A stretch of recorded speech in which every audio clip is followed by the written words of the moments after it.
Hello, everybody. Welcome to the Boss Rush Podcast, a great place to play games and be better. I'm one of your hosts, Corey Deering, and alongside me is the PC Muscle Race, Mr. LeRon Dawkins. What's up, everybody? Also joining us is, is this the first time on this show, Celeste? No, I was actually on a show with Ed and LeRon where we talked about snacks. Right.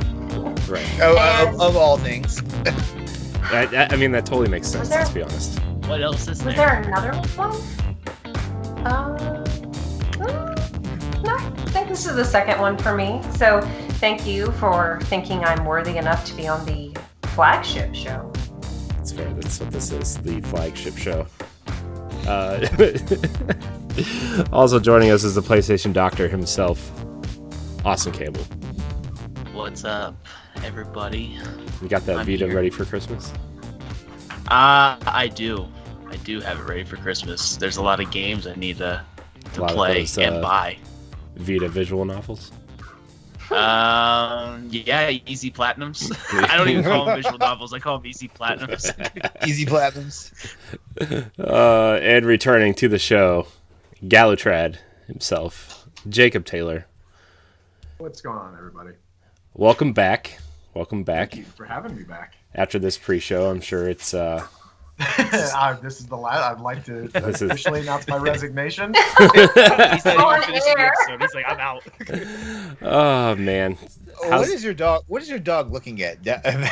Something out the window.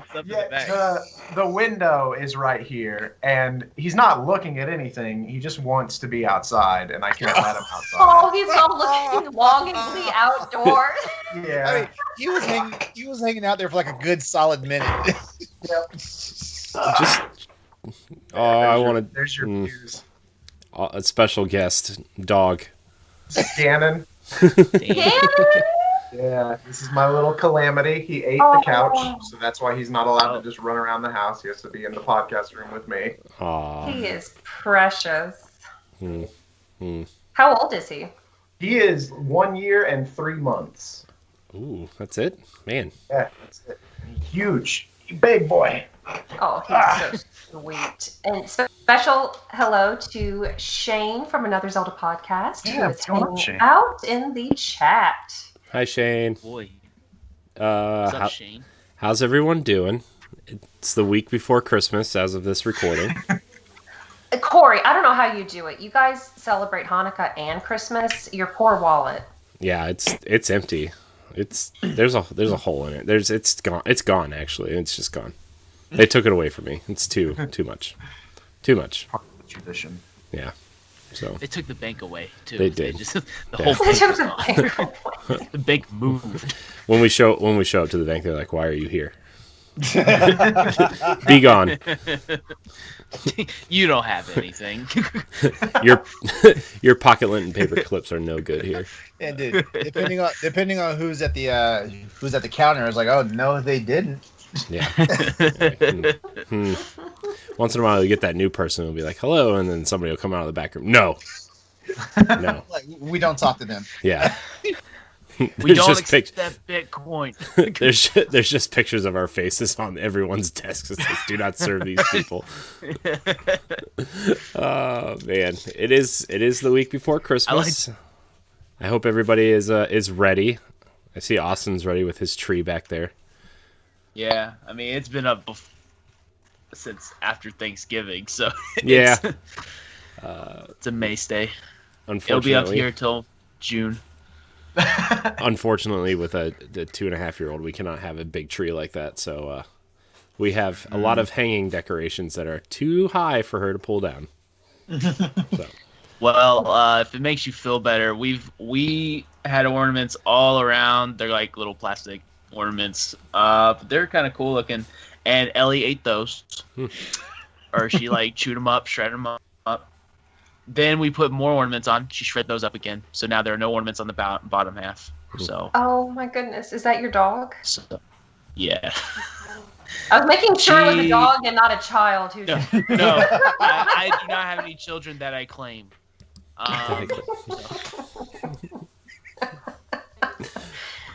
Well, this could become a Mari episode if you want it to be. Yo. We were having that meme fight on on Twitter. So you are the father. No, no. Oh man. Just what a way to end the year on this. This is just an exciting episode.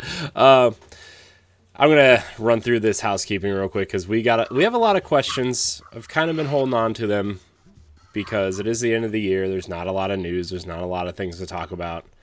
I'm kind of tired of talking about all of Cyberpunk's issues. So Don't mention that. Shh. This is the Boss Rush Podcast, the flagship show of Boss Rush Games video game podcast network. Each and every week, we get together with our friends from around the internet to talk about games and everything we love about them. You can find the show on podcast services, YouTube, and our website every Monday morning. If you like the show, remember to hit that subscribe button and please rate and review us on whatever podcast service you listen to us on. And check out our entire family of shows on bossrushgames.com. So, yeah, we have a lot of questions to get through. We're going to talk about a little bit about what we've been playing, what we've been watching, what we've been reading, if somebody does that still. You know what, Galatrad, we're going to go with you. No. Okay. I'm just going to pretend Austin and raise his hand. That he reads. So. I was saying that I read. Pshaw. I've been playing Immortals, Phoenix Rising, and then Smash Brothers. But Immortals, Phoenix Rising, that game is made by Ubisoft. It has a lot of that Ubisoft charm with like just tons of collectibles everywhere, a huge map, and you can explore everything. I've kind of hit a wall in it though, very early on, in that it feels like it doesn't. It feels like it forces you to go out and do that stuff because you do so little damage against just like even minor bosses that if you're not just perfect at the combat system, you get ripped on. Sounds like the game's telling you to get good. Yeah, kind of. And I was hoping to avoid that. But is it like Breath of the Wild, but it forces you to do a lot more of the outside stuff? Yeah, it's like Greek instead of the main quest. It's like Greek Breath of the Wild, but it forces you to like go and find all the they're called pits of Tartarus and gather all the materials to like upgrade your weapons and your armor and your health and your potions and you can't just fly through the story, which is what I was really hoping to do because I'd like to get one more game beat before the end of 2020, but it's looking like I'm not going to be able to for this one. I would like to get one game finished before the end of 2020.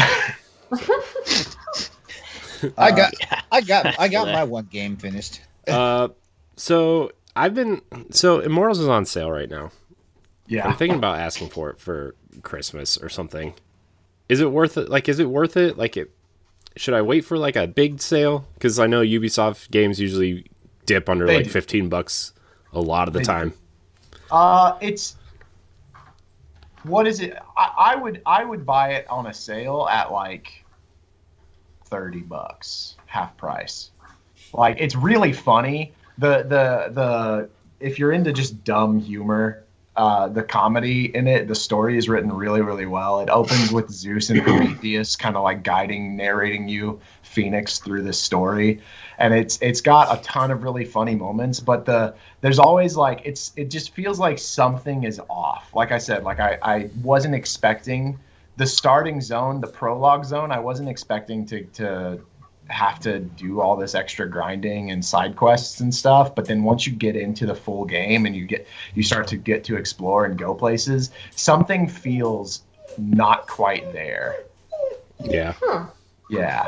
So if it's on sale for half price, I would say yeah. I think especially compared to like the nature of all the games coming out recently, I think it's a good cleanser. I think it's just fun to zone out and listen to the comedy and have a laugh.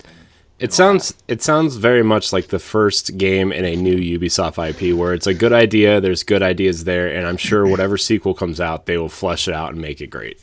Yeah, exactly. That's part of that Ubisoft charm. Yeah. That I was talking about. Is you can see it. You can see where their thoughts were, but then they just didn't quite hit home on everything. Yeah. It's crazy because that game was supposed to come out in February, Mm-hmm. and they did like a huge overhaul on it, I guess.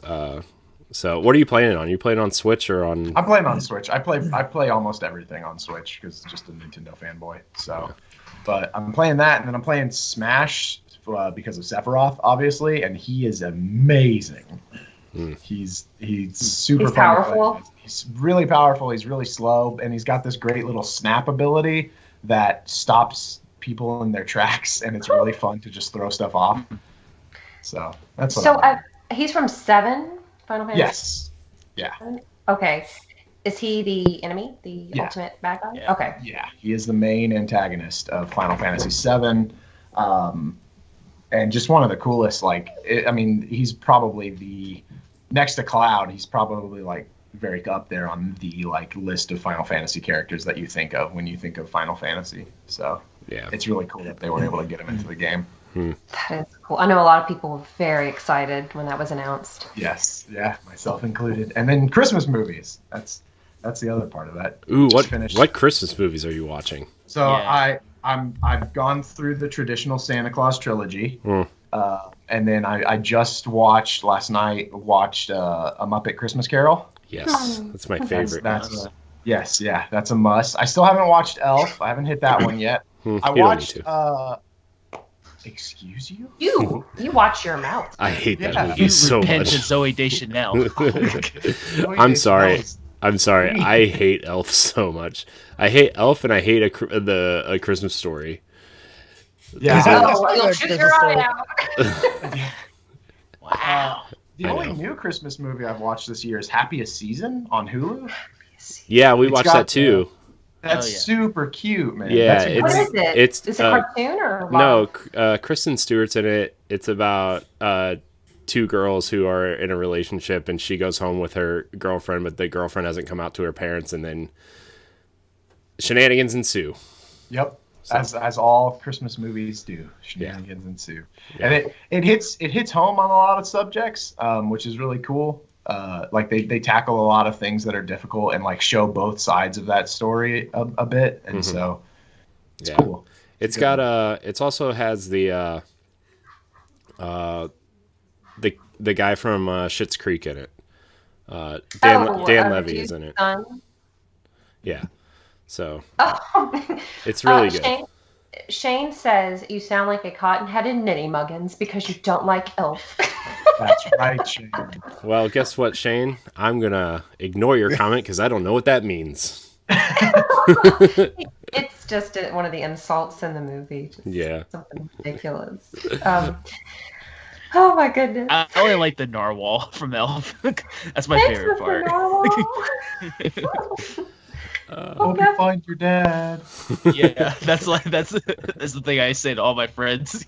Yep. There's like a group of us friends that don't know our dad, so we just go Oh, goodbye, buddy. Every time we say bye to each other. Are you for real? Yeah, for real. When I worked at Target, there was two other friends and we all didn't know our dads at the time. I know my dad now. But at the time, we were like, goodbye. Every time we say bye to them, goodbye, buddy. Hope you find your dad. Oh, man, that's great. That's one of my favorite like comedy bits on TikTok is when they do those trends where they're like the generation gap, and then the first guy walks up and he's like, "Come on, Dad," and then he just walks away and nothing happens. It reminds me reminds me of that scene in Good Burger where like Keenan doesn't know his dad, and Kel's like, "Yeah, I don't know my dad either, but at least I get to see him every day." Oh my god. Corey, you get so many bonus points with me from knowing Good Burger, man. Yeah. Dude, Good Burger was awesome. It's one of my favorite movies just to watch. I had that VHS tape, and it was orange. Yes. We're all dudes. Hey. Yeah, we're all. I'm a dude. He's a dude. She's a dude. We're all dudes. I never watched the movie, but I used to watch the skit on all that. Yeah. Yeah. Mhm. I loved it. Oh god, but the only one that kind of grosses me out is when he blows his nose into the burger bun. Or the funniest part in that movie is when he hands the guy, he's like, "You ordered a burger with nothing on it." Yeah, but you just handed me 2 buns. My favorite is when he gives him the contract and he like reads it. He's like, I know some of these words. Is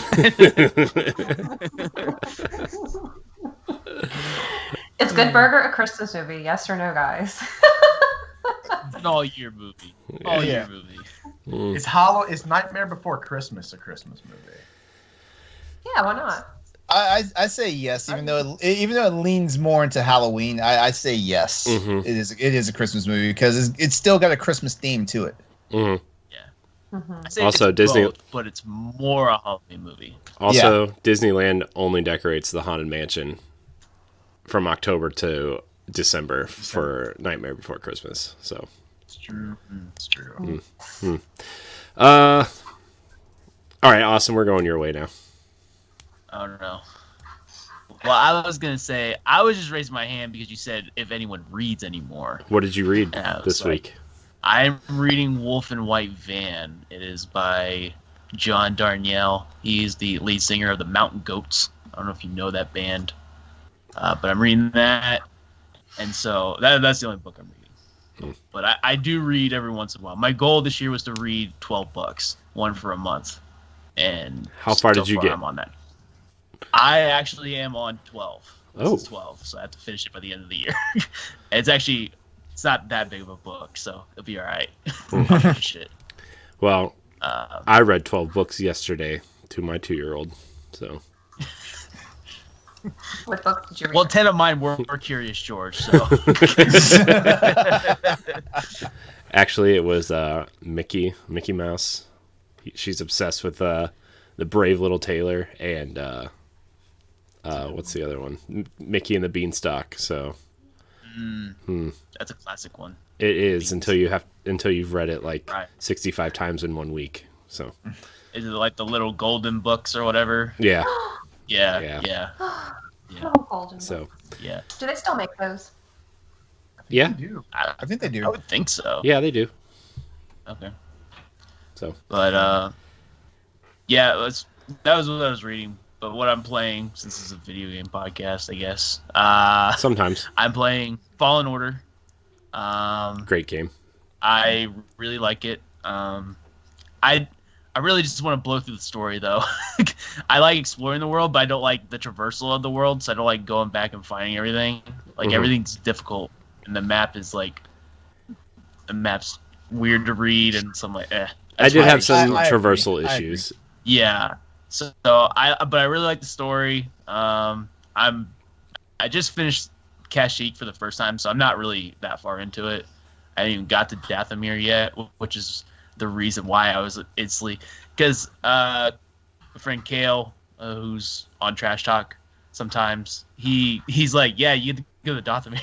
I was like, oh, why didn't anyone tell me that? Or else I would have played this when it first came out, because Darth Maul's my favorite. You need to go there now, though, Yeah. because like even though you can't advance through the level, there is a secret there that you can get right away, and it's like amazing. Really? Yeah, so you should probably you go can there. easily, well, I'm not gonna say you can easily get it, but I mean, like if Darth Maul is your favorite, if Darth Maul is your favorite character, Yeah, you well, should go there. I'll say this: Logan did spoil that for me. Oh, okay. I think I already know what you're talking about, and I was Damn like, it, well, Logan.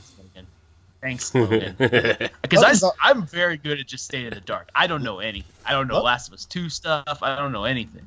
Yeah, I mean, Logan's just like, yeah, fine. Thanks, Logan. But, oh well. Yeah, I actually just re-downloaded that game because I want to see how it runs on Series X, and I want to clean up some of the achievements because I've almost about 100% of that game. So yeah, it's an easy platinum. You all you have to do is just find everything basically and do a little few attack things, but you can even do it all on easy too. So I was like, if it gets difficult for me, I'm just gonna drop the level. I played the entire game on easy. I'm not afraid to say really. that. Not I afraid did it to on say that. normal. It's difficult. Like it's not an easy game. So I will probably drop it to easy eventually because I really just want to get through it. But also, the beginning of that game makes you think it's going to be more like Uncharted, and then you get in there and it's way more like child Dark Souls. Yeah. Is it part of the canonical, like the new canonical Star Wars lore? Yep. It is actually, yeah. we looked it up. It's 6 years after Order 66 Yeah. is when it takes place. Yeah. So it's real close there. Yeah. And then I'm playing Hades, which I love. And it's probably my game of the year. And that's not – I haven't played a lot of games from this year, but it's probably my game of the year because Supergiant rules. Bastion's one of my favorite games of all time, so I'm already into it right now. It's like perfect. So what's your favorite weapon to run with? I like the bow and arrow. I've only unlocked the shield and the bow and arrow, so okay. I haven't unlocked a whole lot yet. So because is there 6 weapons from what I can tell, or is there 5? Yes, there are 6. There are 6. Okay. Yeah. So yeah, I only have the sword, the bow and arrow, and the shield as of right now. But I like the bow and arrow most right now. Yeah. Have you been spoiled on anything for that? No. Oh, dude, please do everything you can to remain unspoiled because that game is a trip, dude. Yeah. I'm one of the people on Twitter that blocks a lot of things. Yeah. Like I'll just like block certain deals, which I didn't block Hades. I haven't heard anyone really spoiling it for me, but yeah, as long as Logan doesn't play that game, I should be all right. As long as Logan doesn't play the game. He's too busy putting candy bars and barbecue sauce. Okay. Yeah. It was technically he put cosmic brownies, not candy bars. It's all the same. Barbecue. Yeah.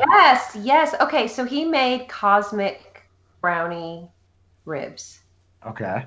And he'll have to share the recipe with us again. It's lost somewhere in that group chat, but he took we should make a section in our Discord of just recipes. Yeah. Just not a bad idea, actually. Just food. Snack Tendo. Yeah. Or Plate Station. Yeah, Plate Station. Yeah, we're inaugurating that on the first show of the year for Crossroads. Yeah. You are? Yeah. Wow. Yeah, so after 16 shows and like being surrounded by all the other shows and all they do is talk about food for like 20 minutes of their show segment, he's like, you know what? Fine. We'll join this. We'll do the reindeer games also. Yeah. Cuz we're also a bunch of low-key fatties over here at Crossroads. Low-key, I'm not hiding anything, mostly cuz I can't. But Yeah, he ground up some cosmic brownies like with a food processor and added it to his barbecue sauce. Sounds. I still don't understand how that works. My head hurts from thinking about it. He should just film it and put it on something. Yeah. I think he wants to. He wants to do a food show. And send us all some so we can just bottle it up, send it to us all, we'll taste it, and then we'll figure it out. And if we don't like it, we'll throw it at him whenever we see him. Yeah. Right. And if that's 30 years from now, before I meet him in person, I'll throw it at him. It's fair. Mold and all. Do it. Be hilarious. Is that all you're playing, Austin? Yeah. Celeste, what are you playing? Okay, Animal Crossing every day. And I heard you're having trouble digging up trees or finding specific trees or shaking specific trees. I don't know. I was done after the game asked me to kick rocks to literally find elements. So kick rock. No. Isabel has decorated the cedar trees, and I got rid of a ton on my island, which was not a smart move because the decorated trees have ornaments that fall out after you shake the trees, and you have recipes to make things with the ornaments. So I took the advice of different friends, and I went to an island and planted some trees, and hopefully she will decorate them. Fun. And but more importantly, I have been playing Calico. Oh yeah. Which I think it was Calico. I think it's Peachy Keen Games developed it, and Whitethorn published Calico. And it is absolutely adorable. It's ridiculous. You can actually give your cat a potion that makes it horse-sized, and you can ride your cat around the map. And The cat I made grow, its name is Pudgems. That sounds fake. So you run a cat cafe, and it's really cute. It's just one of those feel good games, and I don't want to spoil this for anybody who's going to play it, but you do have to make different recipes. The way they have you prepare these recipes is absolutely hilarious. What do you? Okay, so you shrink down to like ant-sized, and you are on the counter, and you have to carry the ingredients and toss them into a bowl. Oh. Huh. Okay. Was it at Was the this- Nintendo Direct? Yeah. Yeah, it was on the okay. Indie Direct. That's what I Mhm. thought. This Yeah. is the one with the magical girl, like where Yeah. the lady was like, okay, all right. I need to check Yeah. that out. That one looks You run a super cat cafe. cute. It's cute. It's really cute. It's enjoyable. It's relaxing. Oh, what else? I think I added it to my wish list. There are a lot of games I want to catch up on while I'm off from work for the holidays. I finished a book on Sunday called The Lost Art of Keeping Secrets, which is really good. I really enjoyed that book. It takes place in the 1950s in England, so the humor is really fun. So, what's it about? A girl, the protagonist, befriends these people who want her to pretend to be the guy's girlfriend to make his American girlfriend jealous. Ooh. But it's really funny, and it has a lot of references to pop stars and people of that day. So yeah, as far as movies, we watched Home Alone the other night. It's a classic. The best classic. Christmas. First one. There's only 2 of them. So Yes. I heard the third one. That's a new guy, right? Yeah, it's a new They kid. got- Yeah. There's actually like a TV show being worked on for Disney Plus now too, I guess. Oh wow. Wait, how many times has he Macaulay left Home Culkin's Alone? making another one. Well,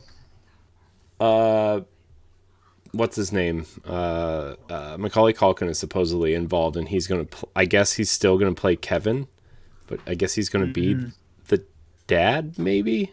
I guess. I want to see a Home Alone with adult Macaulay Culkin, and his family Yeah. still leaves him, but he's the dad now. and it's just an hour and a half of him being a normal person, being like, well, I guess I'm an adult. Like and a at dad home, where his so- phone, where his family Yeah, leaves, and yeah. he actually has time to himself for like an hour. And a half. yeah. Does Or the he- mom Does the mom work in Home Alone? Because I'd like to know how they afford all of those things. Yeah, I what think does the she dad do? does. Like, what does he do? Like, and Well- how does everybody sleep through their like? Alarm. Wouldn't kids usually get up in anticipation of their big family vacation the next day? Like, wouldn't they just sleep on the plane? Wouldn't they just be super excited? I believe yeah, the dad's a so. lawyer. I'm pretty sure I picked that up on my 20th time watching it.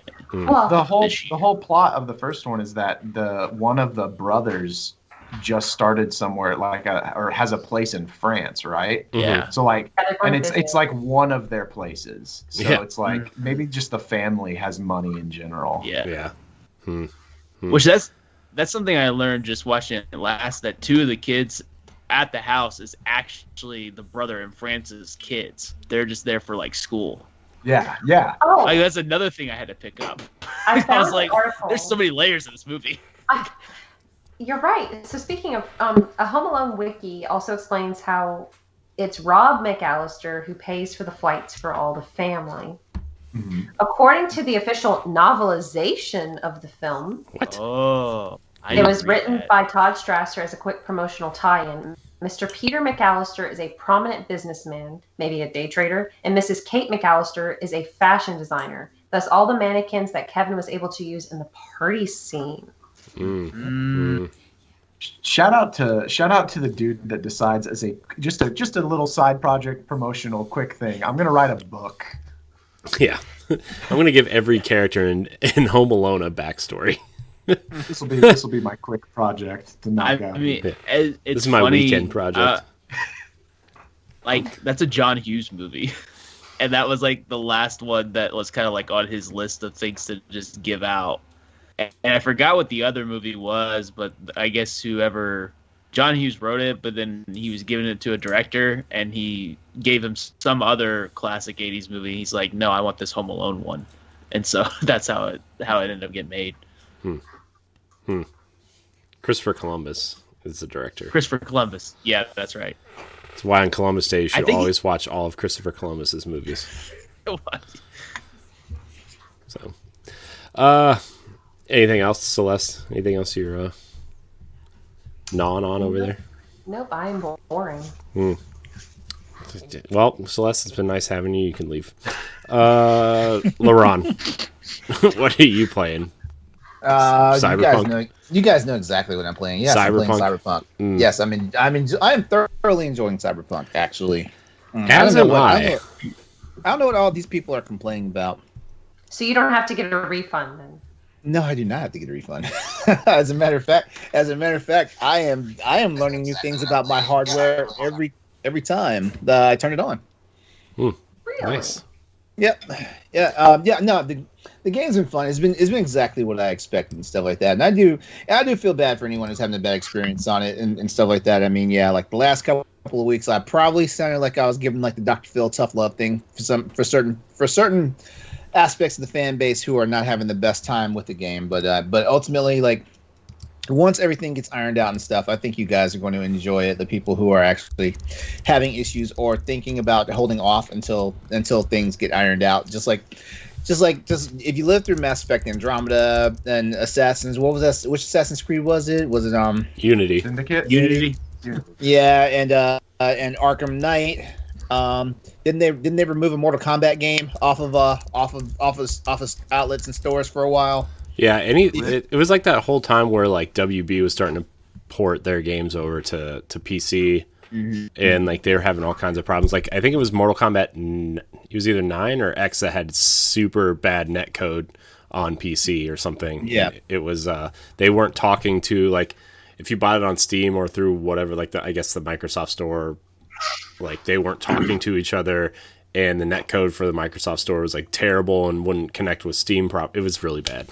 Yeah, but the one thing I will say is it's always frustrating when the game that you want, is not perfect, but also you gotta manage your expectations sometimes, and that's the thing about it. Yeah, and I get it. The game's been in development for nearly a decade and stuff like that, but they've had other stuff they had to worry about too, so it wasn't like they could just like drop The Witcher and then go completely to Cyberpunk. Yeah, this game didn't enter full development until after Blood and Wine came out, though.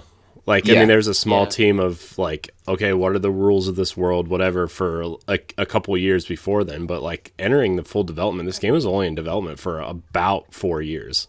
Yeah. Yeah, but this makes me curious, though. I need to find this tabletop game and see what it's about, though. Like, it's done that, and you know what? That's the one thing I love about video games, when it actually expands you to different genres or whatever, or different mediums as far as like what you can get into and stuff like that. That's always fascinating for me. Yeah, I'm really enjoying it too. Like I'm playing on Xbox Series X, and aside from like 2 little hiccups, like I haven't had any issues with it yet. I'm about 12 hours in. I've been doing a lot of the side stuff. I've been doing just exploring the city and stuff. Like, I had to restart the where you have to steal the flathead spider bomb at the beginning.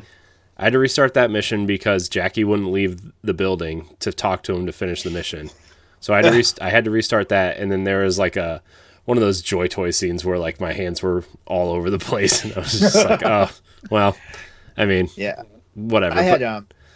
I had two instances. I'm playing on the PC, and before people come at me saying, "Oh, well, you're playing on really souped up expensive hardware and stuff," I'm playing on a graphics card that's 2 generations behind what everybody else is supposed to be playing it on. So don't come at me, because it's not like I have the most perfect experience right now either. But I'm playing on the PC, and I've only run into 2 bugs. Well, and one of them was more like a glitch than a bug.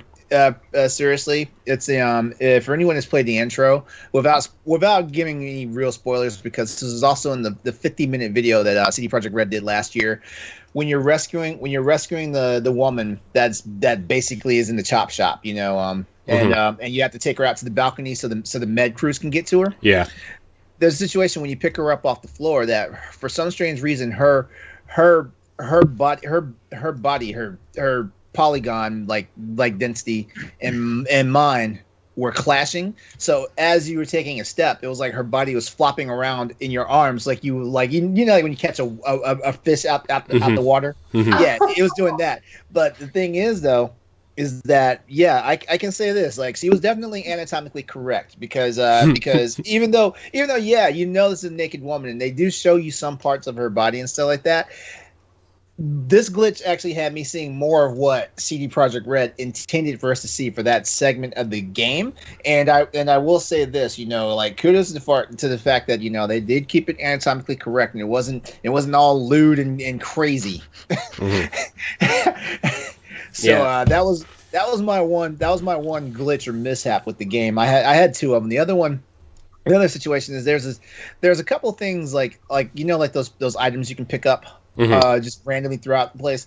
Well, there's one, like, I definitely see the indicator for it. It even shows me the arrow that's right there to pick it up, but I swear to God, I cannot pick it up. It's like it's under a rug or something. Yeah, I've had a lot of that too. But I just okay, well, I can't pick this up. This is clearly a bug. I'm just going to move on. I'm not going to dwell on it. Like, I pick up everything I see. I don't need to pick up, whatever. So last week, LeRon, you and I talked about this game. I hadn't picked it up yet. Mm-hmm. And I went from not being interested at all in this game to, honestly, this is probably my game of the year. Now, nice. I haven't played. Yeah, I haven't played a ton of games that came out this year, especially anything on PlayStation. I haven't played, but I'm just because, like, the sheer size of this game scared me. Like, just open world kind of first person RPGs don't really do it for me. Like, I'm not like a Fallout guy. I'm not a Skyrim guy. Like, it just doesn't do it for me. I don't know. I'm just totally engrossed in this game. I love the visuals. I love the characters. I think the characters are super well written, aside from, like, terrible future speak, what, Polish people think future American speak is. Yeah. I think the dialogue can be a little corny sometimes. Oh yeah, it's all corny. It's terrible. But, like, I think that's why as soon as I got over that hump, like, man, this dialogue's terrible. I'm just like, oh, this is just how it's going to be. I have to accept it. I'm in on it. I'm all in on all the corniness, on all the just cheap jokes, all the dumb things that you see. It's just, although my phone does ring a lot for people, I got a job for you. And I'm like, oh, okay. Well, I'll just stick it in my inventory and probably not do it. I've got that too, actually. Well, I'm glad that I was able to. Hopefully, I didn't just beat it into your head. Get the game. Okay. So here's how it went. Like, so from the Xbox app on your phone, you can install any game regardless of if you purchased it or not. Mm-hmm. And I'm like, I'm gonna download it to my Xbox. We're gonna see how it goes. I like, after the show, I download it. I'm like, tonight, if I'm like not seeing anything weird about it online, or if it's whatever, I will install it and play it. And that night I was like, you know what, I'm just gonna pull the trigger. Let's do it. I stayed up from, I've started playing at 9:00, and I didn't realize how much time had gone by, and it was 3:00 in the morning by the time I was done. Wow. And don't you go work at like 6? Yeah, well, this was on a Saturday, so I wasn't okay. worried it wasn't about it. Too bad. Yeah, but the next night I did stay up till 1:00, and I did have to be at work at 6:00, so it was I'm really loving this game. I like the side stuff. I just did all the Delamain car, finding all the cars and stuff. Like, even that was like, oh man, this car is really crazy. It's trying to run me over. I've played very few games this year, and the ones that I have played, I've been kind of disappointed in. Right, like Darksiders, I was pretty disappointed in. Animal Crossing, like, I'm not an Animal Crossing guy, but I wanted to give it a shot because, well, it's one of the biggest games of the year. Didn't really grab me. Doom Eternal is just more Doom. It was fine for me. This has just like in the last probably like 3 to 4 weeks, I've played so many games that have just really done it for me.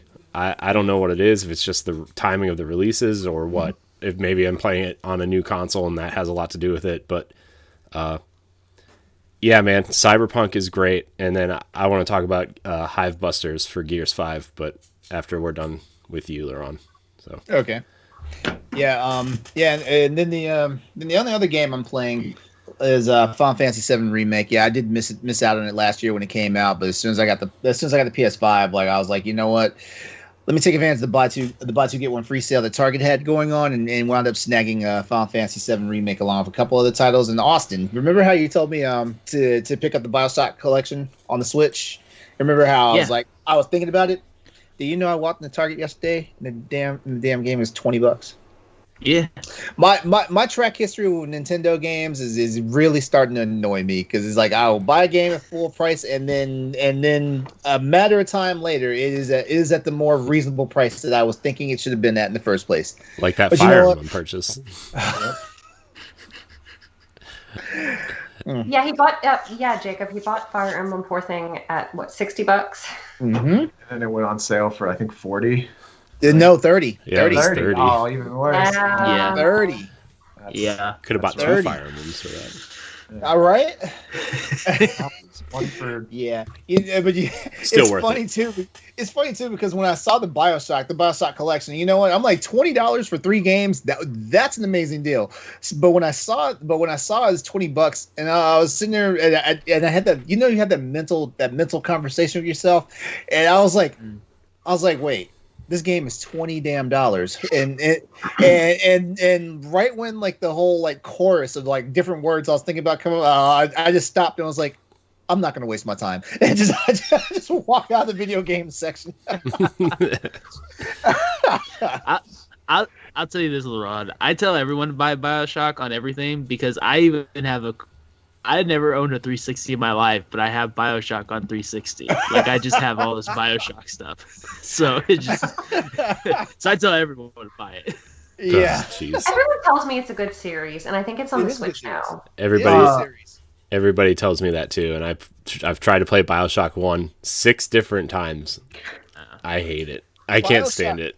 I could not get BioShock it. didn't hook me, and I wound up getting BioShock 2 for free on some weird little Steam thing that happened back in the day, and then I saw a promotion for BioShock Infinite for like a penny for PC. So I was like, sure, why not? And I actually started that one up, and I was like, man, like this is actually pretty good. I went back, attempted to play BioShock 1, and I was like, okay, I remember now why, it's a good game. I like the atmosphere and stuff, but BioShock 1 is still having a hard time getting to me. I think it's one of those games that if you didn't play it when it came out and you waited and waited, so many games have done that formula, better since then that Yep. I don't know. I think it's the same way if you like everybody loves Mass Effect 1, and if you go back to play it now, it's like, oh man. I never liked Mass Effect 1. Like I played it to get the story and to but because Mass Effect came out at this weird time. Actually, it's still a weird time for me because RPGs just don't do it for me anymore. That's what took me so long to buy The Witcher 3. Like RPGs just don't do it for me anymore. And yeah, but Mass Effect was one of those ones where I was like, I had so many friends pushing it on me, like, hey, like, man, this is like Star Trek meets 24 the series. And I was like, okay, so you're basically trying to run two TV shows I love to tell me to buy this RPG game when like it's already an RPG. Mass Effect, wonderful game, good story. Just wasn't fun for me. Like I was pleasantly surprised when Mass Effect 2 was a completely different game. Yeah, I'm excited for that remaster though. I will play through, and like I know it's an unpopular opinion, and BioWare kind of has its whatever now, but like I'm excited for whatever this next Mass Effect game could be. Oh yeah, me too. Are you? Oh, I was gonna ask if you were playing anything else, or if. Yeah, we're running crazy on time. No, those are just the main two games. I mean, yeah, I'll mention Fire Emblem because I do play that just to waste some time at night before I go to bed. And that's pretty much it. As far as like what I'm watching, my roommate caught me last night. I was getting ready to run up right after dinner. That never starts well.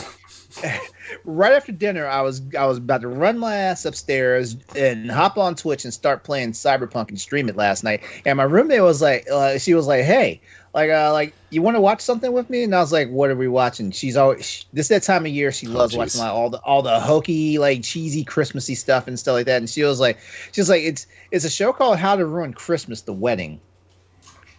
And I was like, is it a movie? She's like, no, it's a show and it's only 3 episodes. 3 episodes? How long are the episodes? If it's only a show for 3 episodes. Well, long story short, sat down, started watching it, and before I knew it, because I was like, I'm gonna watch 1 episode with her and I'm going to play Cyberpunk. Well, we're on the 3rd episode now. And You're hooked. And basically, the story follows this woman. The story takes place in Africa, and it follows this woman. She's going back home for the Christmas holiday because her younger sister is getting married on Christmas Day and stuff like that. And let me just say, hilarity ensues because you have 2 different families that are coming together. One family is very affluent. The other family is okay, like, middle class, so there's that in there. The lady that we're following, her name is Toomey. The lady we're following, she's I'm not going to say she's a mess, but she's one of those people that she's more put together than what we would call a mess. But at the same time, it's like drama is always finding her, stuff like that. So yeah, there's a whole bunch of incidents. I'm not going to give any spoilers away. It's on Netflix right now. It's actually more entertaining than I even wanted to give it a try, because if it was me scrolling through like the play next list on Netflix, I would have completely scrolled right past it. Yeah, that sounds like something I would do. Probably just scroll right past it. Yeah, at least it's Netflix and not Hallmark. Although those there's a section of Netflix that's basically the Hallmark channel. Yeah, basically. Yeah. So, well, I guess it's my turn. I've been playing a lot of Cyberpunk. Talked enough about that across this and Arsenal X the last couple weeks. Even Tower Casuals, we talked a little bit about it last week. So, I've been playing Gears 5 expansion called Hivebusters, which is kind of like an interstitial expansion that there's a new mode in there called Escape Mode, where it's you and 2 other teammates, and you plant a bomb in a locust hive, and your whole job is to plant the bomb and get out as fast as you can. Users can create their own hives and send them to your friends and stuff, and it's really cool. But this expansion actually explains, it's like a story DLC. It's only about 4 hours. I'm about 2 hours in. It's the backstory of these characters and how they developed these bombs that can blow up the hives. So it's really fun. It's more Gears. It's definitely a visual showpiece for the Series X. If you have Game Pass Ultimate, it's free. If you don't, I think it's only $15. It's more Gears. It's definitely like Gears 4 and 5 were trying to tell a more kind of like serious story for Gears. This is definitely more of the where in your face what people think Gears is that's never played it. Like the big beefy kind of let's yell and scream and shoot guns and stuff. It's definitely more that side of Gears. It feels a lot. If anybody played Gears Judgment, it feels a lot like that in terms of characters and stuff. So, but it's fun, man. Like the lighting effects in the game are great. The colors, like every time I play Gears 5 and play like anything after Gears 3, really, the colors are like amazing because everybody just thinks of Gears as like this brown and gray and bug guts everywhere. Like it's visually super appealing. And so the opening cutscene, like there's a helicopter crash, and like the whole cutscene is great. Trying to find your teammates in this campaign is great. It's really fun. And bring back some old characters, introduce some new characters, and I feel like it's kind of all going to tie into whatever the next Gears game is. So very, very fun. If you like Gears, it's definitely something you should consider playing through. Like I said, it's only about 3 or 4 hours. You could probably beat it in a weekend. And Wow. yeah, it's fun. It's really good. So I've been playing that. I've been playing a little bit of Hyrule Warriors Age of Calamity, trying to make my way through that. Love the characters. The game is like, it's just fine. The gameplay is just fine. But like, I'm so invested in the Breath of the Wild world that like I just need to keep playing this game for some reason. I love the characters, like Impa is great, and it's just, I don't know, it's a fun little spin-off that I would like to see Nintendo experiment more with other spin-offs in this world. So yeah. I can't wait to play it. I need to pick it up first. Yeah, it's great. Definitely play it. If you're interested in the lore. Kingdom Warriors. The lore is what grips me. Yeah. That's what's interesting to me. So, okay, I'm avoiding spoilers, but okay, I know you and Jacob are playing it. Are you playing it too, LeRon or Austin? I'm not playing it. It is on my list, but I'm one of those weird people when it comes to Nintendo titles, because if I don't get it soon, like, I'm going to be having an argument myself. Like, this game's been out for 2 years and it's still $60. Don't buy it. Mm-hmm. I mean, that's every Nintendo game until the console's gone. Then the game is $100. So. Yeah, exactly. So it's one of those things where it's like, I need to get it soon. I'll probably get it right around the time when they're taking Mario 3D All Stars off the market. That's probably when I'll do it. But it was interesting. I did try to play the demo, and the demo had. As a computer guy, the demo had frame rate issues, and I was like, I can't. So that killed my enthusiasm for getting it when it launched. Yeah, it's like there's just so much coming out, and then I ended up getting it for my birthday because it came out a couple days before my birthday. So that's how I got it. It's like I said, the gameplay is fine. There's some interesting concepts in there for gameplay that I would like to see kind of really worked out in a Zelda sequel, but at this point it's like I'm clearly playing it for the characters and the lore and stuff. So yeah. And then I've been playing a lot of Destiny, baking them cookies. It's Christmas time in the tower, so I got to bake them cookies. It's an event. If you don't play Destiny, it's an event. Just look it up. It's fine. It's not fun. Baking cookies isn't fun. So, I forgot to tell you, Corey, I am playing Destiny 2. Ooh. I started from the beginning. Ooh. I'm learning how the game works. I now know that I need to do all the solo stuff and not try to do weekly dungeons by myself. Yeah. Because it's a pain. Mm-hmm. So I learned that quickly. But yeah, I'm going to get through all the solo stuff, power up, and then hopefully I can jump in on all the other stuff as well. Team up with people. Crossplay is coming in February. Yeah. So. Yeah, that's what I heard. So I'm looking forward to it. Yeah, it's still a good time. Still grinding it out. Still trying to. I'm working on the Hawkmoon quest, which people aren't aware is like it was the very first console exclusive for PlayStation weapon in Destiny 1, and it was really powerful, really good. It had a really good perk on it called Luck in the Chamber, where one of the bullets did something like 8 times the damage of any of the other bullets in the gun. So they brought that weapon back, and I'm trying to hunt it down now. So that's where I'm at.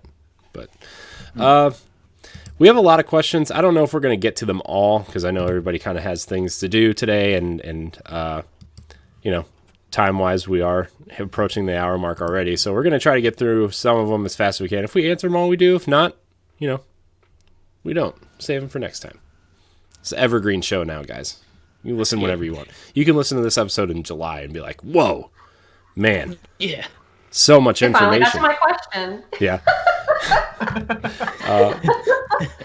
Our first question comes from Greg Osterman III. He writes in Arsenal X a lot about food, and clearly, I want to know if this guy is like a cook or something because he just always writes in about food. He says, "Hey guys and gals, I don't know who's on at this point. I'm always bringing food. What is some of your favorite Christmas dinner options? What are your go-tos?" Oh, Gumbo Man. is very popular for Christmas down here. Oh yeah. Very I mean, they have like the typical ham, turkey, and stuff, but gumbo is a very common Christmas and whenever dish, really, but very common for a lot of families because you can make this big pot of it and just people eat it with a side of potato salad and/or rice. Tamales and sausage is what the thing is in Texas. Really? Yeah. Wait, what is it? Sounds delicious. Tamales. Oh. Is the go-to Christmas food in Texas, and then sausage balls is my family's thing. It's me and my brother will devour entire plates full of sausage balls. Are they spicy? Yes. Yeah. Yes. Yeah. Looks like I know where I'm going for Christmas. Yeah, man. Welcome. Yeah. My Becca, my girlfriend, actually makes delicious spicy sausage balls, and they disappear, but while she's pulling them out of the oven, so it's great. Quite jealous. Usually at when we go to my mom, she usually this year's going to be a little bit different because we're going over in the morning for Christmas. But usually she used to make huge spreads that weren't traditional Christmas food. Like she made a taco roll one year, and it's just a giant stromboli, but with taco meat and cheese and chips and Fritos inside, and then you cut it open like a stromboli and just eat it with sauce and sour cream, and so good, man.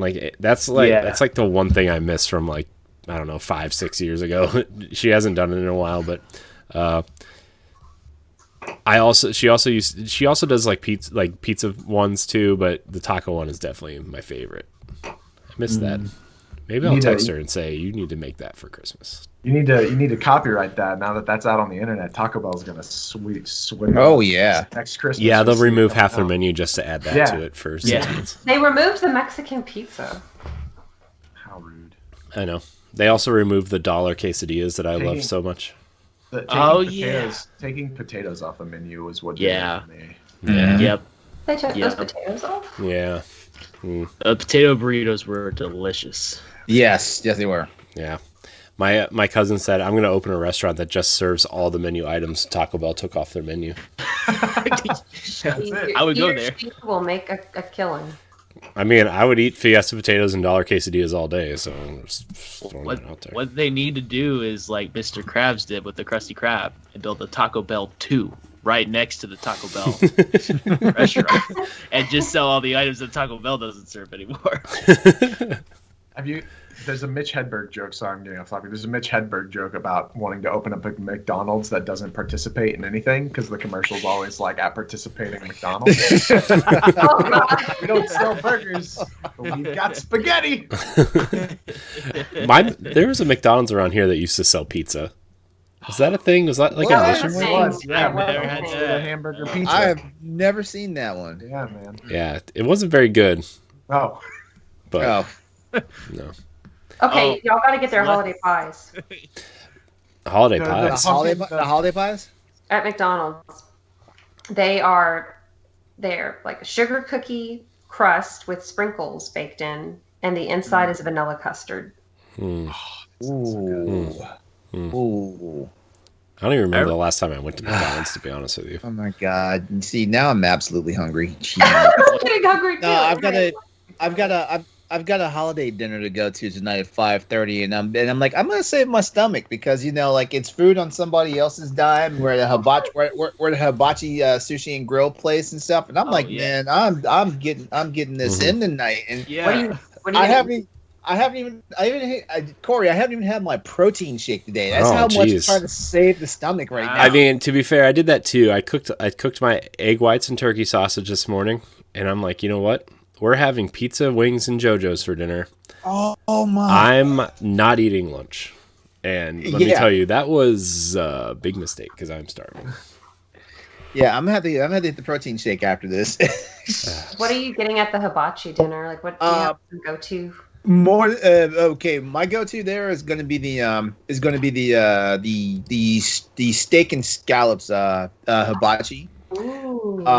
And I'm probably going to given that as hungry as I am right now, I'm probably going to get at least two sushi rolls. I'm probably going to get the dynamite dynamite roll, and maybe I'm not sure. Like I always get the dynamite roll from this particular place. But if I don't get the spider roll that has like the soft shell crab, I'm not sure what the alternative is. But yeah, that's what. As soon as I was like, yes, it's Saturday night. The dinner party's at 5:30. Yeah, I mean, it's 3:00 my time, so technically I can probably hold out. But that might also explain why I have this headache right now. Mm-hmm. Yeah, I know. I'm like, I have like a tiny headache, and like my stomach kind of is like, Like all that's really in my system is water and a handful of gummy bears. Well, Oh God! that's healthy. Sounds like you let a kid loose. Pick out your breakfast. LeRon's just a 40-year-old child. That's all. You're right. Christmas dinner options for me, like when you say dinner options, I screw more ham and turkey. Give me the prime rib. Screw all of that, like give me the prime rib and like the traditional, like not the traditional vegetables, but like the mashed potatoes, sure. If you want to do something with asparagus, I'm all in for it. Yeah. But yeah. So yeah, I mean, man, food is, look, I'm here for most food. I'm not gonna lie. I like, even when it's Thanksgiving, like I don't really care for Thanksgiving turkey-ish, but I like the stuffing, and I like the mashed potatoes, and I like the corn, and I don't know, man. I'm just fat. So I don't want to say mine because Corey hates the movie, but because of the Christmas Story, we have Chinese on Christmas. We also, on Christmas Eve, my wife and I start a tradition where we get Chinese food and we watch bad Christmas movies. So I've heard that getting Chinese food on Christmas Day is very common among Jewish people because they don't celebrate Christmas. So it's like, I think that's why we started it. Oh. I think that's honestly one of the main reasons why Chinese places are actually open on that holiday. Yeah. All right. So Jacob, I know that you have a hard out at 3. Yeah. We are going to kind of have you plug your stuff now. Okay. Thank you for joining us. I appreciate it. I hope you come back and hang out with us a few more times. Yes. Well, yeah, I'd love to. I'm really sorry about this. This was completely unexpected. The podcast was expected. This other thing was unexpected to be. How dare life happen? So I know. Jerk. It's always rolling high on me. But yeah, so thank you so much for having me. You can find me at Galatrad on Twitter and Twitch, Instagram, YouTube, just everywhere, Galatrad. And hopefully soon hanging out on the Boss Rush network. Wow, that's hard for me to say. But yeah, I always have a fun time with all of y'all, so it's been a blast again. Yeah, you're welcome back anytime. Like I said, I know Nintendo Power Block has a rotating chair, so you are also welcome there. And anything else you want to hang out with us on, you're welcome. Yeah, thank you so much. And again, so sorry for having to peace out. Oh no, it's cool, dude. Oh no, we're all adults. We all have lives. We all have things that come up. So all right. Well, I hope you all have an excellent rest of the show and an excellent day. All right. See you later. Later. Bye. Yeah, Merry Christmas, because probably won't. All right. Yes, Bye. Merry Christmas. Oh, yeah. Merry Christmas. All right. Well, now that he's gone, we can start the real... No, I'm just kidding. And then there were 4. Yeah. We're gonna... Survivor. We're not going to go too much longer. I know everybody kind of has things to do today. So I know everybody sees the Boss Rush Games logo on the live show. I'm just trying to transition the video over to another type of a thing. So, but yeah, food, so good. I love food. Our next question comes from Deshaun Malone. He says, "Hey y'all, I'm really enjoying the last few episodes. I just want to say I am enjoying all the awesome podcasts y'all provide every week and allowing me to chill in some chats and stuff online. You all are really killing it. Here's my question. What makes your shows fulfilling? How do y'all keep up and how do you all feel about everything? Thanks, and hope y'all have a Merry Christmas. Thanks, Deshaun. Yeah. LeRon, I'm going to go your way first with this. Since you are the host of our PlayStation podcast, Crossroads PlayStation podcast, you can find it on twitch.tv/Exodus803 every Tuesday night, or on podcast feeds every Thursday.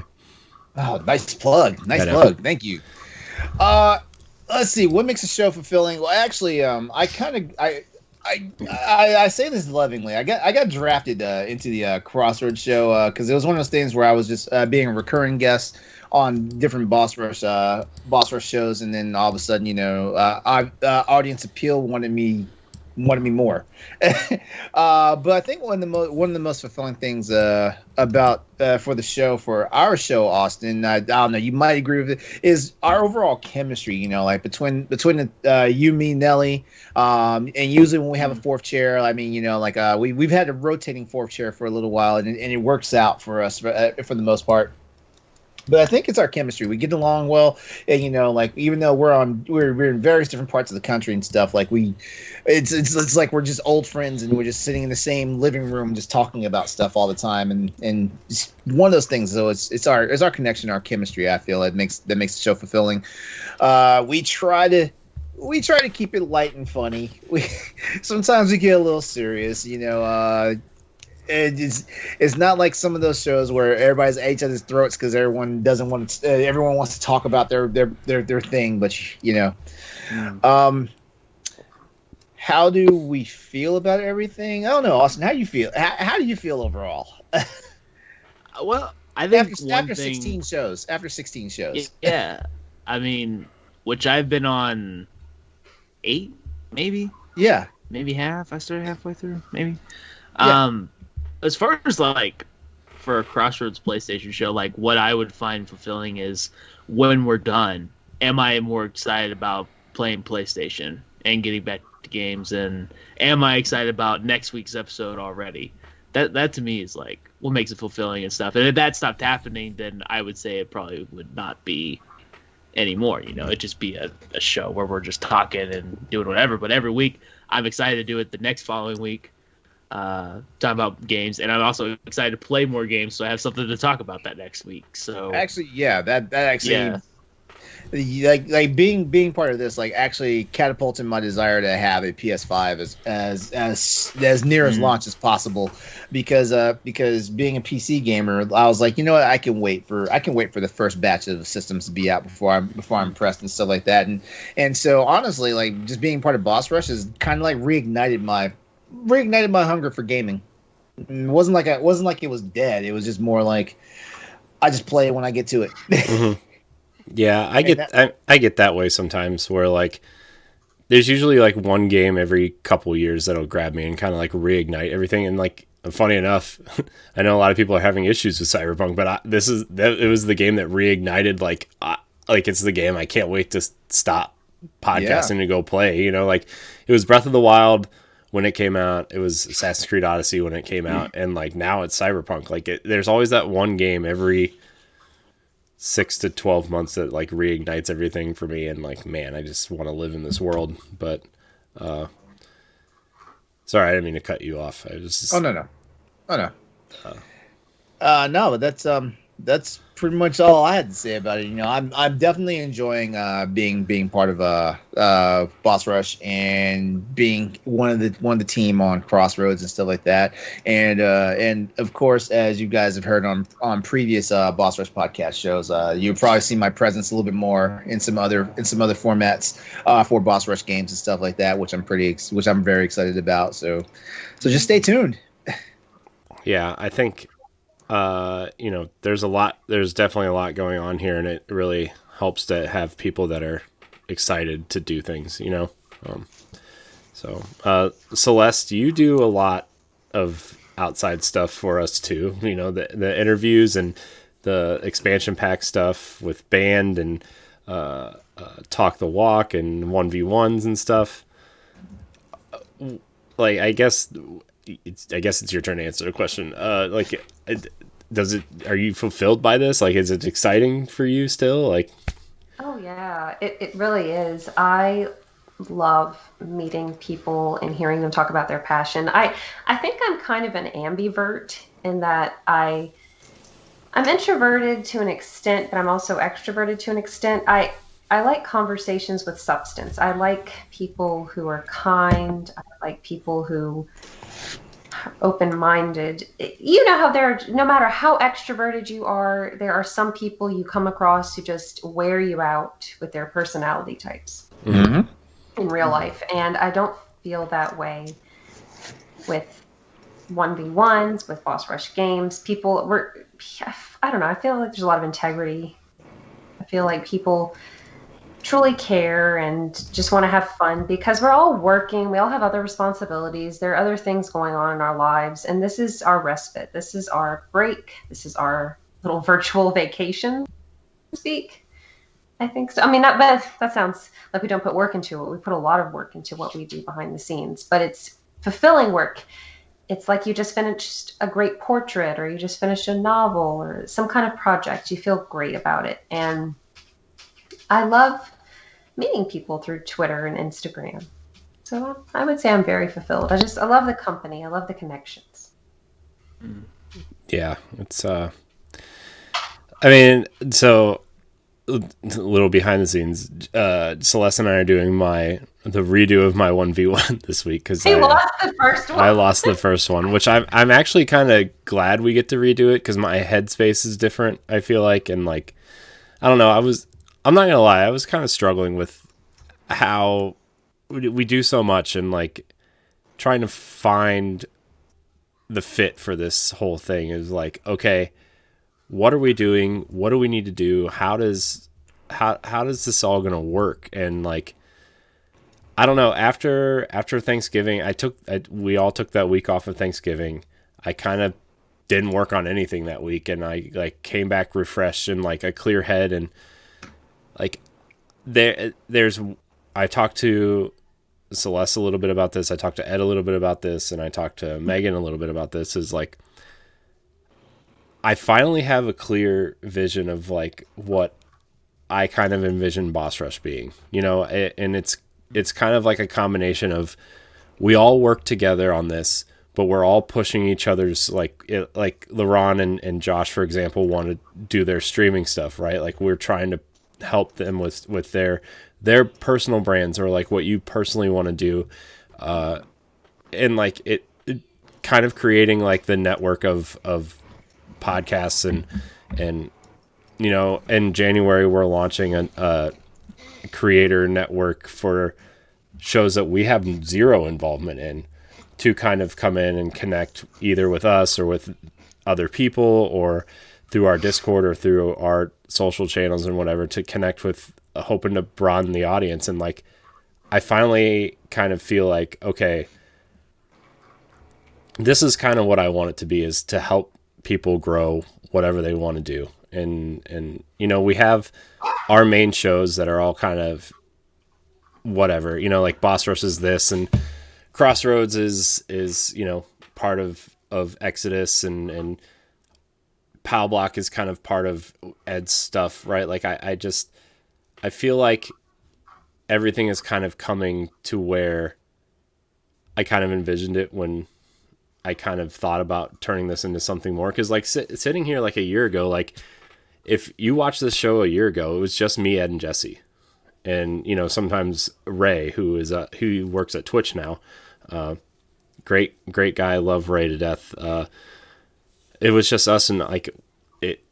To be honest, like this whole show and this whole thing kind of came out of the ashes of another podcast group that we were a part of, where it wasn't as unified as this, you know, to kind of, and then it just ended and we didn't really know what to do. It wasn't even called Boss Rush a year ago, right? Like it just, we came up with a name, we came up with a show, we knew we all wanted to podcast together, and like, we didn't really know what to do, you know, and now a year later, it's like, it's just the community that we've built in a year, and like the people we've met, and adding people, and adding good people, adding people who want to talk about things and be here and help. And it's just, I don't know. I have a lot of appreciation for everybody who's kind of come in and help work with us, and you know, that day one thing, all like the first thing we wrote down on the doc,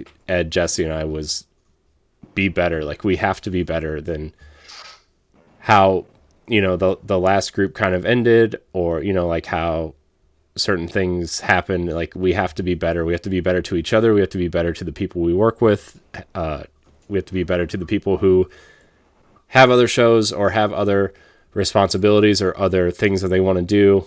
And like, that was like the big thing. And it's been super fulfilling, honestly. Like, just the way this has all come together, and everybody is working together to kind of achieve kind of a single goal, and making this kind of a bigger thing than, you know, we all have our individual things, but we all know that, like, using this platform has created something special for all of us, and I think that's the biggest thing. So I guess to answer your question, yeah, it's been fulfilling. It's been crazy. It's been a little overwhelming sometimes, but at the end of the day, I mean, this is what I want to do. You know, I mean, we all have our day jobs and stuff, but this is what I want to do. This is what I want to continue to do, hopefully long after, you know, somebody leaves or we add new people, or, you know, so yeah. Sorry for that rant. Oh no. I love it. Nothing to apologize for. So, but yeah, I love it. I love doing this every week. I think everybody is in a great position to succeed. And, you know, like I said in our kind of group meeting the other day, if anybody has anything they want to do or needs help with or whatever, we're all here to help.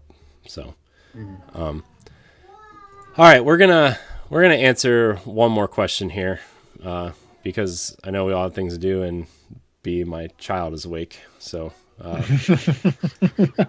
let's see, what question do we want to answer? We're gonna answer Sam Hall's question. He says, "Hey guys, what are some of your favorite games that people consider at the very least not bad?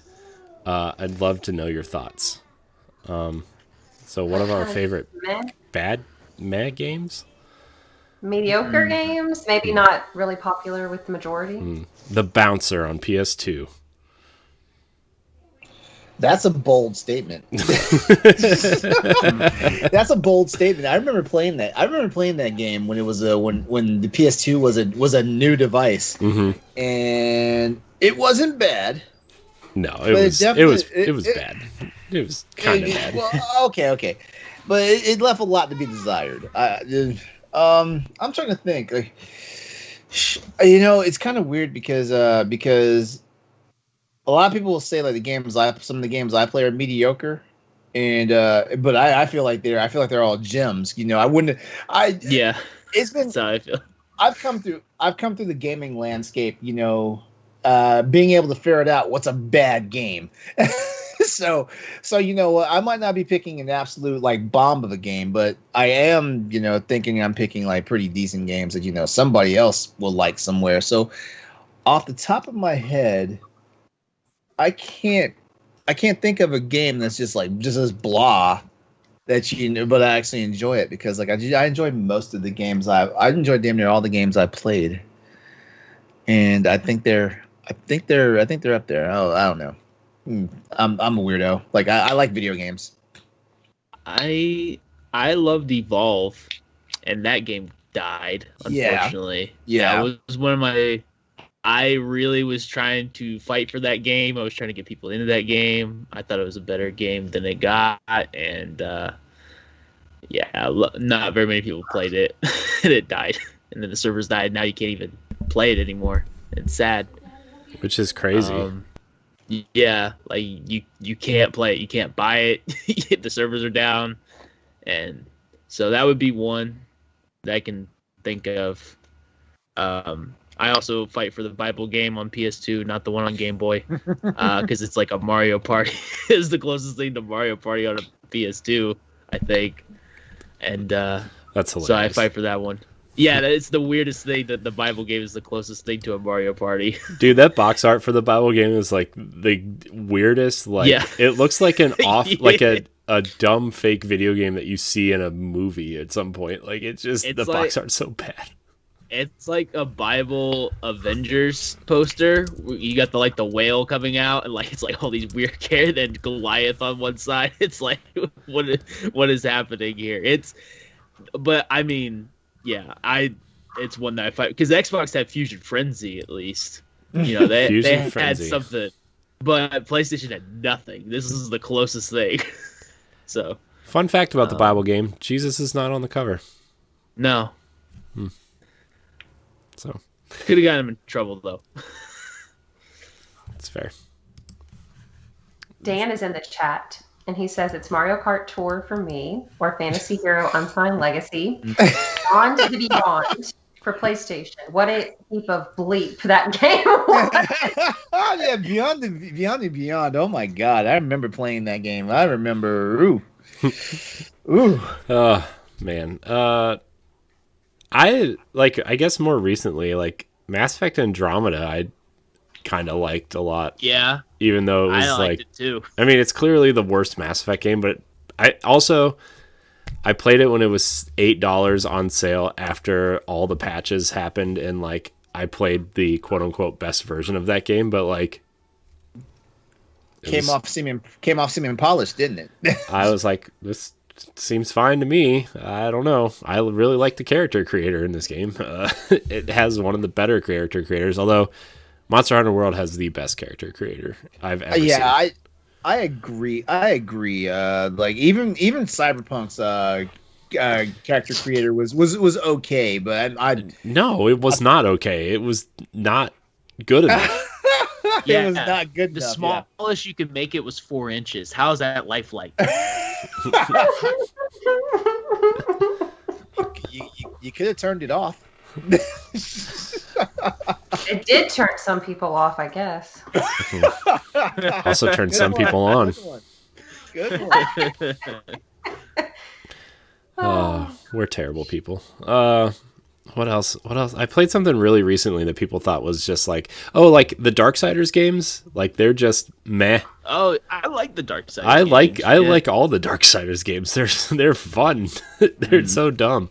So I guess that's a series that I like. I really like. They're kind of like an edgy Zelda. Yeah. Almost. Yeah. That's really what I got off of it when I played the first Darksiders game. I was like, oh, this is like Legend of Zelda. I can have fun with this. Mm-hmm. Mm-hmm. Yeah. So I guess anybody else have any more? Okay, I freaking love Mario is Missing for Super Nintendo. Oh, jeez. Oh. I've never even played that game. I tried to play it once, and I was like, "What is this I tried game?" to play it once.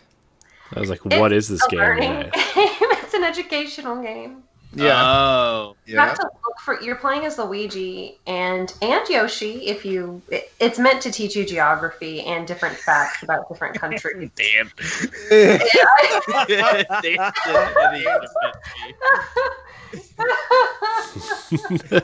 I love that game. I would love to see them remake it with updated history and facts, and I think they could do it better.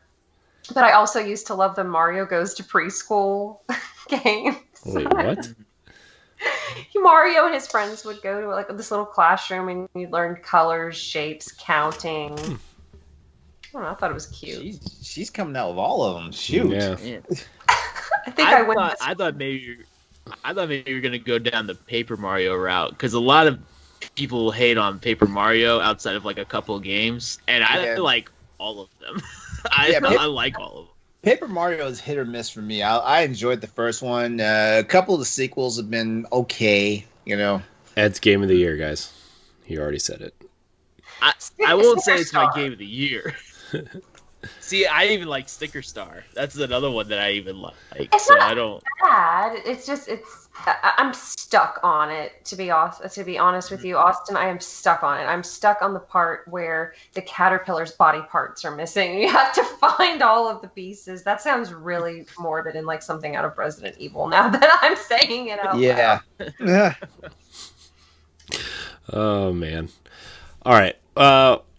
You know what? We're gonna do one more, and then we'll get out of here. Michael Best writes in and he says, "Hey guys, what games do you plan on playing over the holidays?" Oh gosh, I have a list. I know, I have a huge list. I'm going to play more Calico. I'm going to try to get to Age of Calamity. I'm going to hopefully play Tell Me Why. Because our friend Late to Gaming, they've been saying how good it is. So I'd like to play that. Josh also highly recommends that game. Really? Josh Finney. Oh, okay. I trust his judgment. Oh gosh, what else? I need to get past the mock battle in Fire Emblem Three Houses. Yeah, you should probably Wait, do that. what? Yeah, she dies every time. I died in the mock battle. Yeah. I haven't picked it up since, just because it made me feel so bad. It ruined your experience. Well, I was like, oh, this is how it's going to be. I'm not gonna lie, Celeste. It only gets harder. Oh, I know. That's what she said. But wow.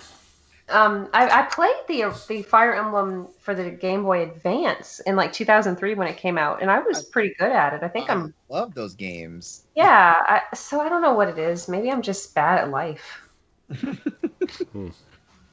Chose the wrong pass. Mock battle. Dan's like, the mock battle is tough if you're Black Eagles. Thank God I was the Golden Deer. Well, I'm Black Eagles. I was the Black Eagles. I had that on the first try. There was no repeats for me. I feel like I need to play that game again. I might do that. Golden Deer. Go with Golden Deer this time. Play some Animal Crossing. My little daily chores. I don't know. Kick rocks. Oh, that sounds cool. Then my boyfriend started Detroit Become Human, and I was watching him play it, and I really want to pick it up and see how our paths differ. It's an intriguing game. It is. I enjoyed every moment of it, and I re-downloaded it on PS5. And that's one thing I'm probably gonna do. I'm probably gonna get like a big ass external hard drive and transfer all those PS4 games there because like my Monster Hunter World won't update on PS5 right now because my hard drive is gasping for air. Mm-hmm. That's how my Xbox is. I think I have 12 games on my internal hard drive, and I have 7% left of it. It's like, hey, are you buying that $230 expansion card? I already did. Oh, it's already full too. So it's already full. Yeah. Well, I have like a bunch of like the games that like probably need loading time, like no loading times narrowed down or whatever. I have like all my optimized for Series X games on my internal, on the memory unit itself. I have a bunch of games that I'm like, okay, I want to play these games. They probably need loading time, like better loading times, like Hitman 1 and 2 I have on there. Yeah. Assassin's Creed Odyssey I have on there because I still want to go back and finish that at some point.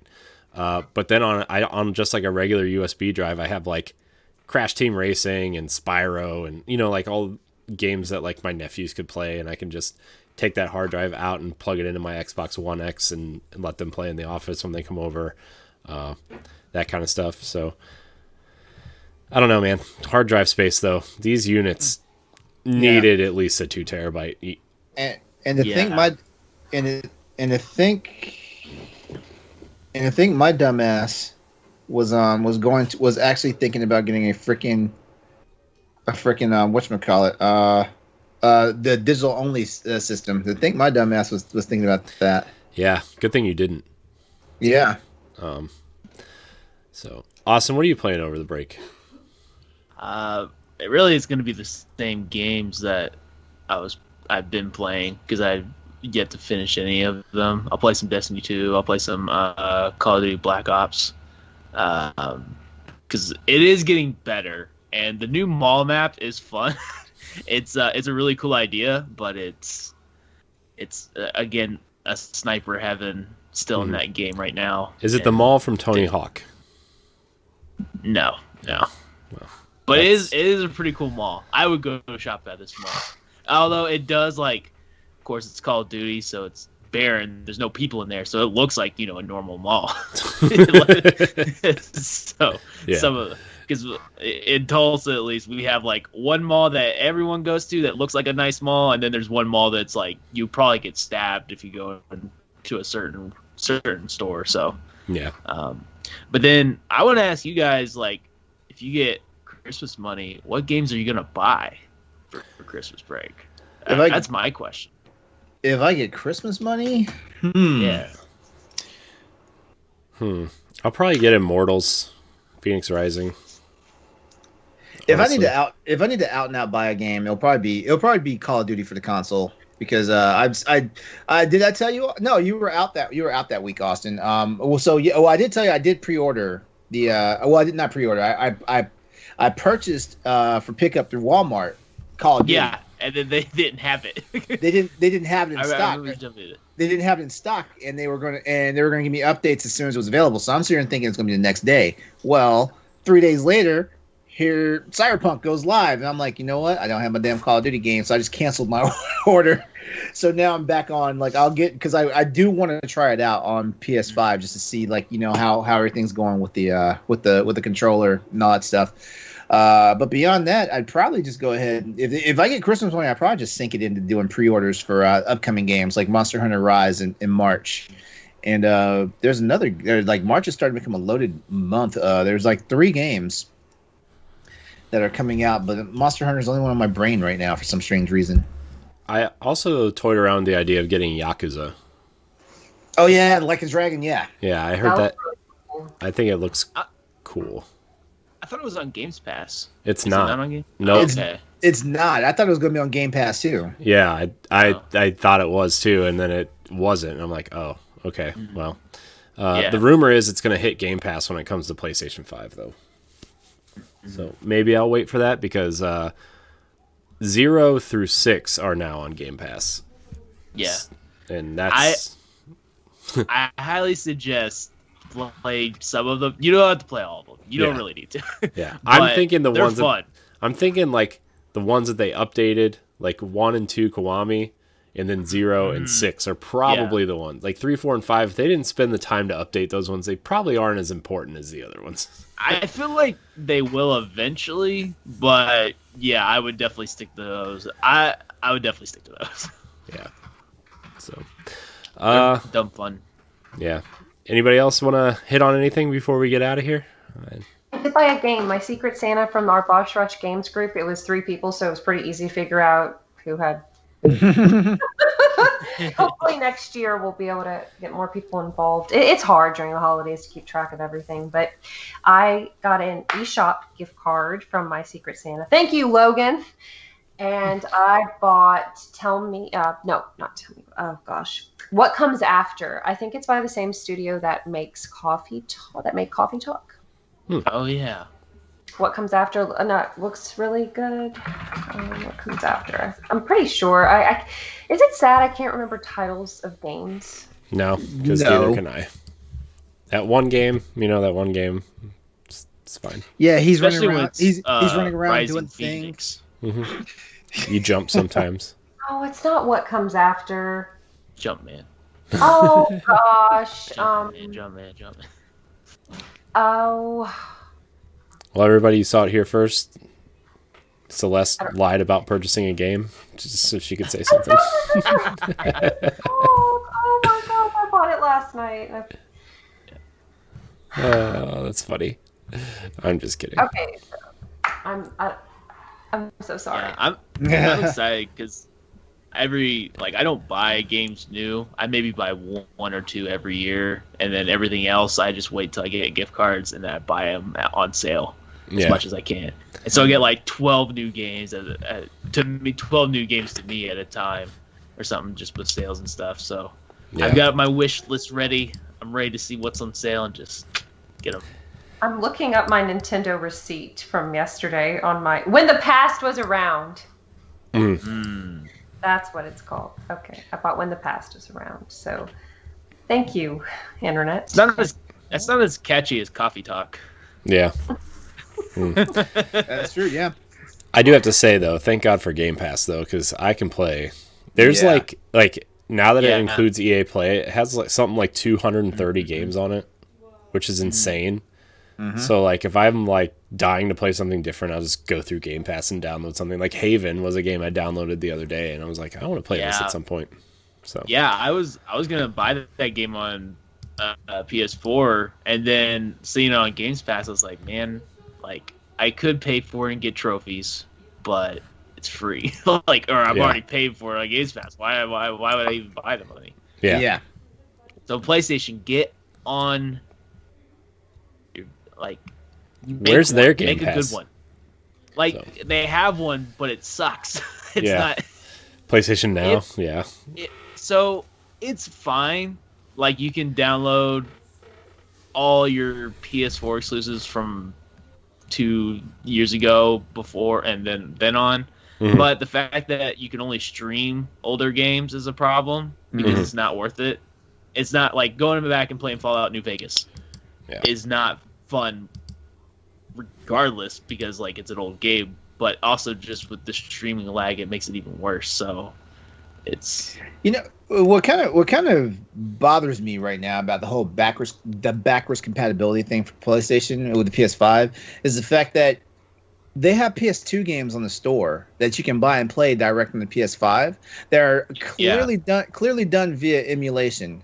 You know, so it's like, why are we wasting time? Just go ahead and start. Just go ahead and start making the crossovers and putting the emulation up there, and then you solve your problem. And you know what? Like PS5 will become a hot commodity. You know, that's just one. That's just one thing. Like, but yeah, they definitely need like a game, like a real true Game Pass program. Yeah, and I think they will. I think once PS5s are like fully in stock and everybody's got them, I think they're gonna drop something. Yeah, they're gonna do an update. They're gonna have to me, because they're all like, now that Xbox has EA access, like I'm already like, man, I like all my sports games. I'm like, all right, well I'll just carry it over to Xbox now. You know, I actually moved my hard drive from my PlayStation to my Xbox because I have more games on there. It's filling up faster. Mm-hmm. Yep. All right. Well, we're going to get out of here. I want to thank everybody for watching and or listening live here on Twitch. If you didn't join us live, you can head on over to YouTube on Monday to listen to the episode, or on podcast services. We do the live show a week in advance, so everybody knows we're kind of moving that direction as like because like my kind of vision for this show is something I wanted to do for another show that I had an idea for that I've been wanting to do for a long time. I'm like, well, we have a show that we can actually do that with. So that's what this show is now. I kind of want to move the show in kind of like a general conversation type way, a general, like, what are we playing, watching type thing, questions if we have them, that type of thing, and then be on our merry way so we aren't double dipping and stealing thunder from our other shows, because we do a lot, and I think that this could just be like we're just hanging out with our friends, talking about games and having some fun. Yeah, Austin and I can admit we're guilty of snatching a lot of stuff out of Pal Block's repertoire. Okay, I know where to find you on the internet. Hey, as long as you bring food. Said that. As long as you bring food before you come murder me, it's fine. About Ed not being allowed on the podcast, yet he's on the podcast every week. he's always mentioned. Yeah, because he's always talked about on the show. And he's like, I can't wait to be on the podcast live. And I'm like, I'm just saying. The weeks that I wasn't on there and the week I wasn't on there last week, he still got brought up. So it's not me. It's not Logan. Ed's presence. No, Logan started. No, Logan started that. He did. It was Logan. Ed's presence is felt everywhere, no matter where you are. But no, like it seems like it's funny because we're on the day after Pal Block, and so like Ed will throw some stuff into the chat that's like newsworthy and stuff, and he will write paragraphs about it, and then I'm like, oh, you know what? That's a good news topic for tomorrow night's show. Oh, yeah. No, it's always because like we're on the day after him. Yeah. So yeah, this, like I said, this is the last live show of the week, or of the year, I guess, of the year. We'll be back the first week of January. Boss Rush has meant a lot to me this year. Everybody I've met, you guys meant a lot to me this year. I just, thank you guys for everything you guys have done and are doing and continue to do. And It's been a pleasure this year, for sure. And not just everybody on the show now, but everybody in general. So, yeah. What? Them less so, though. Yeah, them less so. Yeah, them less a little bit. Yeah, they didn't care to make it today, so. Yeah. It's been a fun year. I think this is a big silver lining to 2020. Oh, yeah. Yeah, it's been a rough year, to say the least, for a plethora of reasons. So, Celeste, where can we find you? You can find me on Twitter and Instagram at FairyCrypt. I'm also with Horse Boss Rush Games. I believe, what is it, Boss Rush Network on Twitter? Yeah. And I'm also an alternating fourth chair on PowBlock, the Nintendo podcast. If you like learning about people, we have 1v1s. If you like learning about controversial media like banned books and video games, we have the Banned series with Dan and David. And Billy, Ed, and I have Talk the Walk, in which we talk about walking simulators. It's kind of like a book club. We just give our thoughts on it, and you can listen to us jibber jabber. Mm-hmm. Yeah, that's all part of our expansion pack podcast feed. It's also on this feed on Fridays, so it's very very popular, I would say, to say the least. Fun. This is not part of Boss Rush Games, but I'm also part of another Zelda podcast. If you guys like Zelda, check it out. Should be jerks. No, I'm just kidding. Austin, where can we find you? You can find me at Placed Austin, and you can see all my stuff on Twitter. That's basically the only social media I'm on. You can see all my Xbox and PlayStation and Nintendo stuff there. You can see me on Crossroads with LeRon, of course, and Nelly. And then you can see me on LAN Party, on which comes out on Mondays, and Trash Talk, which comes out on Thursdays. So check all those out. Cool. LeRon? Yeah, you can catch me on various social media at Exodus803. That's EXODUS803. That's also my Twitch handle, as well as my gamer tag. So you find me in the various networks there. Cool. And you can find me at IamCorianHD on Twitter and Instagram. You can find me actually next week here on Boss Rush Games streaming some stuff. I'm going to start streaming more. I'm excited now that I've completed the streaming setup. So the days our shows are not live, I'll probably be streaming something in here. So very excited about that. You can find all of our content on bossrushgames.com. You can download all of our shows on podcast services everywhere. You can watch it on YouTube. You can find them clipped out on Twitch after they record. It's been a pleasure this year, guys. I want to thank everybody so much for watching and or listening, and we will see you in January. Goodbye, guys. Happy holidays. Take care.